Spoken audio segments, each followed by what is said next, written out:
Austin Butler really becomes Elvis Presley in Baz Luhrmann's Elvis. I mean it.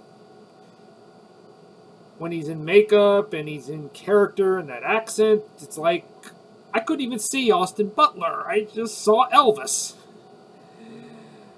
Of course, you remember Austin Butler from shows like Switched at Birth. And let's not forget he was also in Once Upon a Time in Hollywood. But dang, he became Elvis Presley. You could just see how much homework he did on the man, because he had the way he talked, the way he moved, everything down pat. He just studied the man intensely.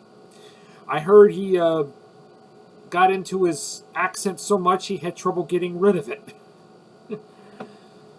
And a lot of people said Tom Hanks as Colonel Parker overshadowed him. I tend to disagree. Don't get me wrong. Tom Hanks was just as good as Austin Butler, but I don't think in any way he overshadowed him. Of course, you know the story. It's about the relationship between Colonel Parker and Elvis Presley, their management, and their ups and downs. Elvis wanting to be Elvis, and the public didn't like his style of dancing and his style of music. They thought it was too controversial. Of course, it was the 50s. I mean, 50s, nowadays nobody cares, but that was a different time, of course, you all know. Now, I know a lot of films about Elvis have been done before. And I have not seen all of them. I took a peek at some of them. But Austin Butler really came alive as Elvis. So did Olivia Deschanel as Priscilla. I mean, she does show she has her strengths and all that stuff, and it shows you the dissolvingness of their marriage.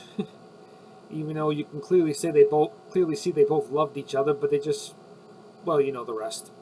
I don't want to give too much away. I mean, I'd say the musical numbers really come alive. I mean, you feel like you're watching an Elvis movie. When Elvis sang musical numbers in his movies, they all came alive, and they really come alive here. Baz Luhrmann's direction can be disorienting and trippy at times, but it's quite effective.